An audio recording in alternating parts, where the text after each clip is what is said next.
Hi guys, welcome back to my channel. ಹೇಗಿದ್ರೆ ಎಲ್ಲರೂ ಚೆನ್ನಾಗಿದ್ದೀರಾ? ಇವತ್ತಿನ ಸಂಚಿಕೆಯಲ್ಲಿ ನಿನ್ನ ಜೊತೆ ನನ್ನ ಕತೆ ಸೀರಿಯಲಲ್ಲಿ ಏನಾಗುತ್ತೆ ಅಂತ ನೋಡೋಣ ಬನ್ನಿ. ಹಾಗೆ ಯಾರೆಲ್ಲ ನನ್ನ ಚಾನಲ್ಗೆ ಸಬ್ಸ್ಕ್ರೈಬ್ ಮಾಡ್ದಲ್ಲಿ ನೋಡ್ತಾ ಇದ್ದೀರಾ, ಗೀತಾ ಕನ್ನಡ ಬ್ಲಾಗ್ ಚಾನಲ್ಗೆ ಸಬ್ಸ್ಕ್ರೈಬ್ ಮಾಡಿಕೊಂಡು ಸಪೋರ್ಟ್ ಮಾಡಿ. ಹಾಗೆ ವಿಡಿಯೋನ ಫುಲ್ ಎಂಡ್ವರೆಗೂ ನೋಡಿ, ಇಷ್ಟ ಆದರೆ ಲೈಕ್ ಕೊಡೋದನ್ನು ಮರಿಬೇಡಿ. ಸಂಚಿಕೆ ಶುರುವಿನಲ್ಲಿ ಈ ಕಡೆ ಮನೆಯವರೆಲ್ಲರೂ ಕೂತ್ಕೊಂಡು ಮಾತಾಡ್ತಾ ಇರಬೇಕಾದ್ರೆ ಈ ಕಡೆ ಅಜಿತ್ ಕೂಡ ರೂಮಿಂದ ಬರ್ತಾನೆ. ಬಂದ ತಕ್ಷಣವೇ ಶ್ರವಣ್ ಇದ್ದನು. ಅಜಿತ್, ನಾನು ನಿನ್ನ ಹತ್ರ ಒಂದು ವಿಷಯ ಕೇಳಬೇಕು ಕಣ. ನಿನ್ನ ಕೈ ಮುಗಿದು ತುಂಬಾ ಬೇಡ್ಕೊಳ್ತಾ ಇದ್ದೀನಿ. ಮನಸ್ವಿನಿ ಫೋಟೋನ ತೋರಿಸೋ, ನನ್ನ ಮಗಳು ಹೇಗಿದ್ದಾಳೆ ಅಂತ ಹೇಳಿ ನಾನು ಕೂಡ ನೋಡ್ತೀನಿ, ನನಗೂ ಕೂಡ ಖುಷಿ ಆಗುತ್ತೆ ಅಂತ ಹೇಳಿ ಈ ಕಡೆ ಶ್ರವಣ್ ಅಜಿತ್ಗೆ ಹೇಳ್ತಾನೆ.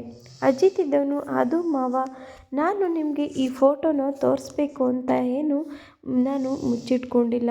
ನಿಮಗೆ ಒಂದಲ್ಲ ಒಂದಿನ ಈ ಫೋಟೋನ ತೋರಿಸ್ತೀನಿ. ಅದಕ್ಕೆ ಸಮಯ ಬರಲಿ ಅಂತ ಹೇಳಿ ಕಾಯ್ತಾ ಇದ್ದೀನಿ ಅಷ್ಟೇ ಅಂತ ಹೇಳಿ ಅಜಿತ್ ಹೇಳ್ತಾನೆ.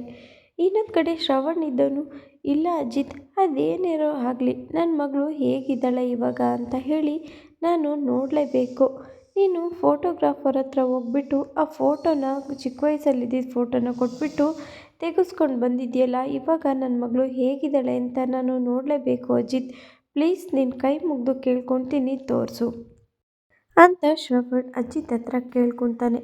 ಅಜಿತ್ ಇದ್ದವನು, ಸರಿ ಆಯಿತು ಮಾವ, ನಿಮ್ಮ ಇಷ್ಟನ ನಾನು ಯಾಕೆ ನಿರಾಸೆ ಮಾಡಲಿ, ನೀವು ಕೂಡ ನೋಡಿ. ಆದರೆ ನಾನು ಟೈಮ್ ಬಂದಾಗ ಎಲ್ಲೇ ಇದ್ದರೂ ಮನಸ್ವಿನ ಕಂಡಿಡ್ದು ನಾನು ಇದನ್ನು ತೋರಿಸ್ಬೇಕು ಅಂತ ಹೇಳಿ ಇಟ್ಕೊಂಡಿದ್ದೆ ಅಷ್ಟೇ ಅಂತ ಹೇಳಿ ಅಜಿತ್ ಫೋಟೋನ ತೋರಿಸ್ತಾನೆ. ಅದನ್ನು ನೋಡಿದ ಶ್ರವಣ್ ಫುಲ್ ಶಾಕ್ ಆಗ್ತಾನೆ. ಹೌದಾ, ನನ್ನ ಮಗಳೇನು ಹೀಗಿರ್ತಾಳ ಇವಾಗ ಅಂತ ಹೇಳಿ.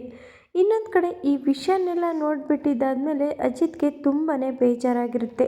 ಬೇಜಾರದಲ್ಲಿ ಭೂಮಿನ ಕರ್ಕೊಂಡು ಬರ್ತಾ ಇರಬೇಕಾದ್ರೆ ಬೇಜಾರದಿಂದ ಇರೋದನ್ನು ನೋಡಿ ಭೂಮಿಗೆ, ಸಾಯಬ್ರ್ಯಾಕೋ ಇವತ್ತು ತುಂಬಾ ಬೇಜಾರಲ್ಲಿದ್ದಾರಲ್ಲ ಅಂತ ಹೇಳಿ ಭೂಮಿಗೆ ಅನಿಸುತ್ತಾ ಇರ್ತದೆ. ಹಾಗೆ ಭೂಮಿ ಇದ್ದವಳು, ಸಾಹೇಬ್ರೆ ಗಾಡಿ ನಿಲ್ಲಿಸಿ ಸ್ವಲ್ಪ ಅಂತ ಹೇಳಿದಾಗ ಅಜಿತ್ ಇದ್ದವನು, ಯಾಕೆ ಭೂಮಿ ಏನಾಯಿತು ಅಂದಾಗ, ಇಲ್ಲ ಸಾಹೇಬ್ರೆ, ನಿಮ್ಮ ಮುಖದಲ್ಲಿ ತುಂಬಾ ನೋವಿದೆ, ಹಾಗೆ ನಿಮ್ಮನ್ನು ನೋಡಿದ್ರೆ ಯಾಕೋ ತುಂಬಾ ಬೇಜಾರಲ್ಲಿರೋ ಹಾಗೆ ಕಾಣಿಸ್ತಾ ಇದ್ದೀರಾ. ಏನಾಯಿತು ಸಾಹೇಬ್ರೆ ನಿಮಗೆ ಅಂತ ಹೇಳಿ ಈ ಕಡೆ ಭೂಮಿ ಕೇಳಿದಾಗ ಈ ಕಡೆ ಅಜಿತ್ ಇದ್ದವನು, ಏನಿಲ್ಲ ಭೂಮಿ, ನನಗೆ ತುಂಬಾ ಒಂದು ಪ್ರಶ್ನೆ ಕಾಡ್ತಾ ಇದೆ, ಅದಕ್ಕೆ ಉತ್ತರನೇ ಸಿಗ್ತಾ ಇಲ್ಲ, ಹಾಗಾಗಿ ನನಗೆ ಯಾಕೋ ಮನಸ್ಸಿಗೆ ತುಂಬಾ ನೋವಾಗ್ತಿದೆ ಅಂತ ಹೇಳಿದಾಗ ಭೂಮಿ ಇದ್ದವಳು, ಏನು ಸಾಹೇಬ್ರೆ ಅದು, ನನ್ನ ಹತ್ರ ಹೇಳ್ಕೊಡಿ ಅಂತ ಹೇಳಿ ಹೇಳ್ತಾಳೆ. ಹೌದು ಭೂಮಿ, ನಮ್ಮ ಚಿಕ್ಕ ವಯಸ್ಸಲ್ಲಿದ್ದಾಗ ಮನಸ್ವಿನಿ ಫೋಟೋನ ಎಲ್ಲರೂ ಕೂಡ ನೋಡಿದ್ವಿ, ಆದರೆ ಈಗ ಹೇಗಿದ್ದಾಳೆ ಅಂತ ಊಹೆ ಮಾಡೋಕ್ಕೂ ಸಾಧ್ಯನೇ ಇಲ್ಲ ಅಂದಾಗ ಭೂಮಿ ಇದ್ದವಳು, ಪ್ಲೀಸ್ ಸಾಹೇಬ್ರೆ ನನಗೂ ಕೂಡ ತೋರಿಸಿ ಆ ಫೋಟೋನ ಅಂತ ಹೇಳಿ ಭೂಮಿ ಕೇಳ್ಕೊಳ್ತಾಳೆ. ಅಜಿತ್ ಇದ್ದವನು, ನೋಡು ಆ ಫೋಟೋನ ಅಂತ ಹೇಳಿ ಭೂಮಿ ಕೈಲಿಗೆ ಫೋನ್ ಕೊಟ್ಟಾಗ ಭೂಮಿ ಆ ಫೋಟೋನ ನೋಡಿ ಫುಲ್ ಶಾಕ್ ಆಗ್ತಾಳೆ. ಏನಿದು ಈ ಥರ ಇದೆಯಲ್ಲ, ಈ ಥರ ಇರ್ತಾರ ನಿಜವಾಗ್ಲೂ ಮನಸ್ವಿನಿ ಅವರು ಅಂತ ಹೇಳಿ ಭೂಮಿ ಫುಲ್ ಶಾಕ್ ಆಗ್ತಾಳೆ.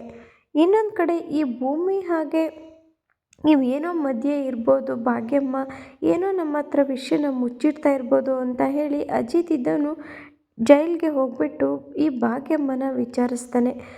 ಭಾಗ್ಯಮ್ಮವ್ರೆ, ನಿಜ ಹೇಳಿ, ಭೂಮಿ ಹುಟ್ಟಿದ್ದು ರಹಸ್ಯ ಎತ್ತ ತಾಯಿಗೆ ಗೊತ್ತಾಗಲೇಬೇಕು, ನೀವು ನಮ್ಮ ಹತ್ರ ಏನೋ ವಿಷಯನ ಮುಚ್ಚಿಡ್ತಾ ಇದ್ದೀರಾ ಅಂತ ಹೇಳಿ ಈ ಕಡೆ ಭಾಗ್ಯಮ್ಮನ ಹತ್ರ ಕೇಳಿದಾಗ ಭಾಗ್ಯಮ್ಮ ಇದ್ದವಳು, ಇಲ್ಲ ಸಾಹೇಬ್ರೆ, ನಾನು ಅವತ್ತೇ ಹೇಳೋದೆಲ್ಲ ಹೇಳಿದ್ದೀನಿ, ಮತ್ತೆ ಏನೂ ಇಲ್ಲ ಹೇಳೋದಕ್ಕೆ ಅಂತ ಹೇಳಿ ಈ ಕಡೆ ಭಾಗ್ಯಮ್ಮ ಅಜಿತ್ಗೆ ಹೇಳ್ತಾಳೆ.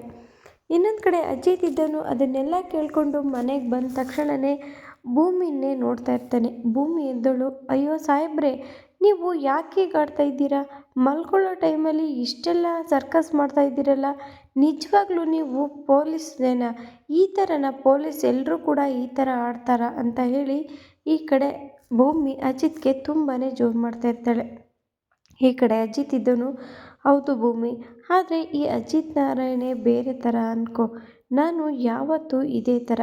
ನನಗೆ ಒಂದು ವಿಷಯ ಅರ್ಥ ಆಗ್ತಾ ಇಲ್ಲ ಭೂಮಿ, ನೀನು ನಿಜವಾಗ್ಲೂ ಅವತ್ತು ನನ್ನ ಬರ್ಡೇನೇ ಗೊತ್ತಿಲ್ಲ ಅಂತ ಹೇಳಿ ಅನಾಥಾಶ್ರಮದಲ್ಲಿ ಹೇಳಿದೆ, ಹಾಗೆ ಇವತ್ತೇ ನಿನ್ನ ಬರ್ಡೇ ಅಂತ ಹೇಗೆ ಎಲ್ಲರ ಮುಂದೆ ಹೇಳಿದೆ, ಅದಕ್ಕೆ ನೀನು ಕಂಡ್ರೆ ನನಗೆ ತುಂಬಾ ಡೌಟ್ ಇದೆ ಭೂಮಿ ಅಂತ ಹೇಳಿ ಈ ಕಡೆ ಭೂಮಿಗೆ ಅಜಿತ್ ಹೇಳಿದ ತಕ್ಷಣವೇ ಭೂಮಿಗೆ ಫುಲ್ ಶಾಕ್ ಆಗುತ್ತೆ.